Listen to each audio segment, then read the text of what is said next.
حابیل اور کابیل کا قصہ۔ کابیل نے حابیل کو کیوں مارا؟ قرآن مجید نے حضرت آدم علیہ السلام کے ان دونوں بیٹوں کا نام ذکر نہیں کیا، صرف آدم کے 2 بیٹے کہہ کر مجمل چھوڑ دیا ہے۔ البتہ تورات میں ان کے نام بیان کیے گئے ہیں۔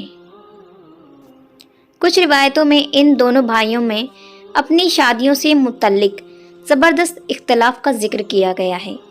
اس معاملے کو ختم کرنے کے لیے حضرت آدم علیہ السلام نے یہ فیصلہ فرمایا کہ دونوں اپنی اپنی قربانی اللہ کے حضور میں پیش کریں۔ جس کی قربانی منظور ہو جائے وہ اپنے ارادے کے پورا کر لینے کا حقدار ہے۔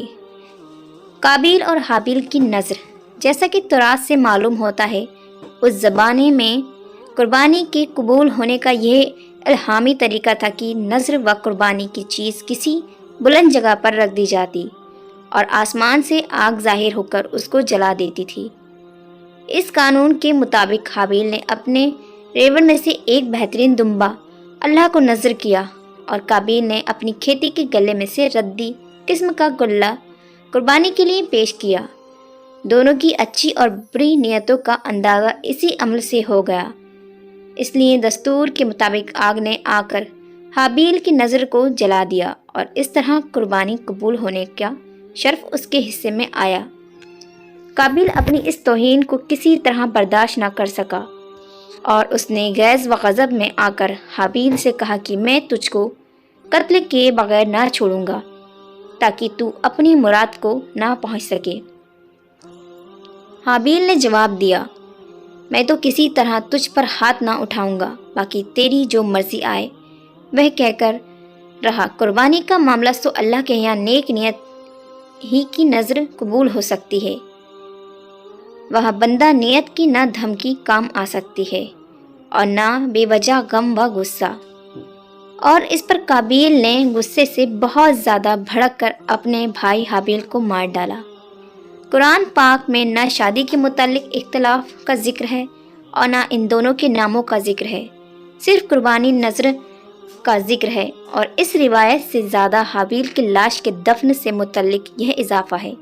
قتل کے بعد کابیل حیران تھا کہ اس لاش کا کیا کرے۔ ابھی تک آدم کی نسل موت سے 2 چار نہیں ہوئی تھی اور اس لیے حضرت آدم علیہ السلام نے مردے کے بارے میں اللہ کا کوئی حکم نہیں سنا تھا۔ یکایک اس نے دیکھا کہ ایک کوے نے زمین کریت کر گڑھا کھودا۔ کابیل اسے دیکھ کر چیتا کہ مجھے بھی اپنے بھائی کے لیے اسی طرح گڈھا کھودنا چاہیے، اور کچھ روایتوں میں ہے کہ کوے نے دوسرے مردے کوے کو اس گڈھے میں چھپا دیا۔